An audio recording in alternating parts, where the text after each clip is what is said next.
Now let's see if I remember my answers.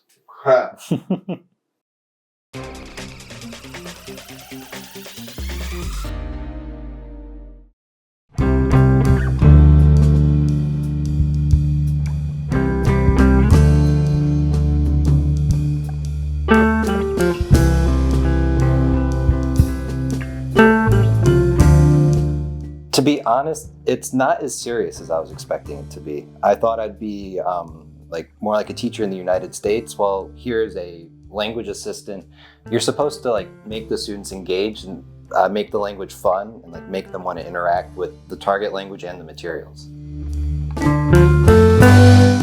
I would say the favorite part of my job is actually working in the dormitory at my school. Every week I host English tutor hours. And it's always interesting, help the students with their homework. And then afterwards, we'll usually have a discussion about something or debate, or also play games in English. And it's just nice seeing the students outside of the classroom and what their interests are that aren't strictly related to history or the curriculum or anything. I'm teaching at a school that Fulbright Austria calls a green school, which is basically an agriculture school, like a HBLA, and it just means that it focuses on agriculture nutrition.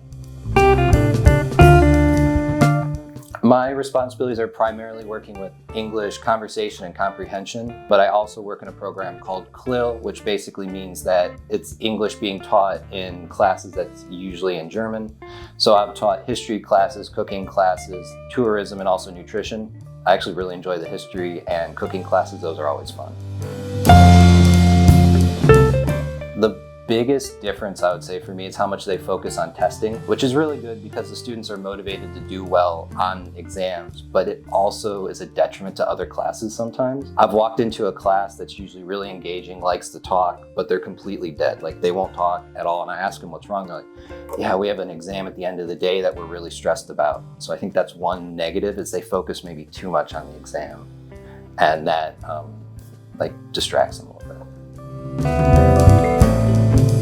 In relation to it not being as serious as I thought it was, it's a very informal relationship we have, I would say. That they call me Jacob, we're on a first name basis. It's this weird middle ground of I'm the Jacob. I'm not a teacher, I'm not a student, I'm in this weird middle ground of, which is also the teachers are yeah, go talk with them, go do things.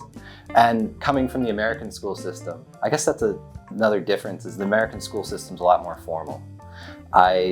It was a little interesting being more informal, more casual, having relationships, friendships with your students. And for me, I think that really makes them talk to me more. It feels more casual, that they'll come up to me in between classes and tell me about their day or something exciting that's happening. It's usually in English. And I would say it's more informal. I applied for a second year, honestly, because of the friendships and the relationships I made here. I really enjoyed the people that I worked with and the friends that I made outside in the community, and I didn't want to give that up just yet.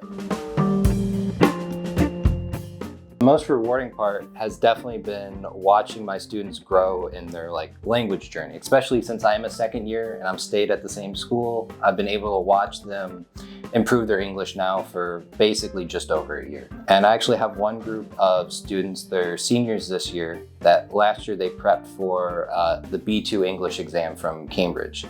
And I got to go through the entire process with them of prepping for the exam. And then when I came back, we had our award ceremony. And I got to go there and go on stage with them, see them get their diplomas that said they are B2 certified in English. And that was really awesome. So I enjoy that.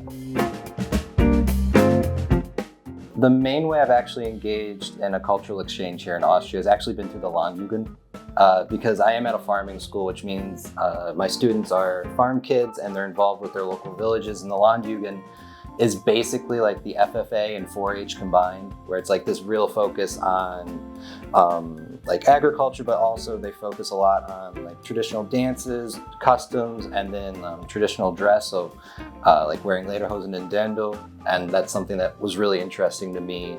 And I'll go to a tanzprobe, a dance practice, or go to a farmer's ball, and I can go dance, talk German, learn about the customs and culture a little bit.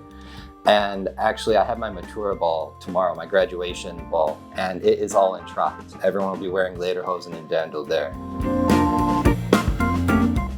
What I've enjoyed most, besides the people, which I think are absolutely fantastic, is the local festivals that like each town has their own thing, or especially right now we're in the Christmas time, is the Christmas markets are absolutely amazing, and then the Krampuslaufs are things I really enjoy here. One piece of advice I would have is definitely listen to Austrian German. That is something that I think is really important. I studied High German at university, and then I have family that speaks High German in Germany. The dialect is completely different in Austria, in each state of Austria. So I was lost when I was talking German for the first couple months I was here because I had no idea the language was that different. That is one thing I would definitely recommend, is just be familiar with the language and the dialect here.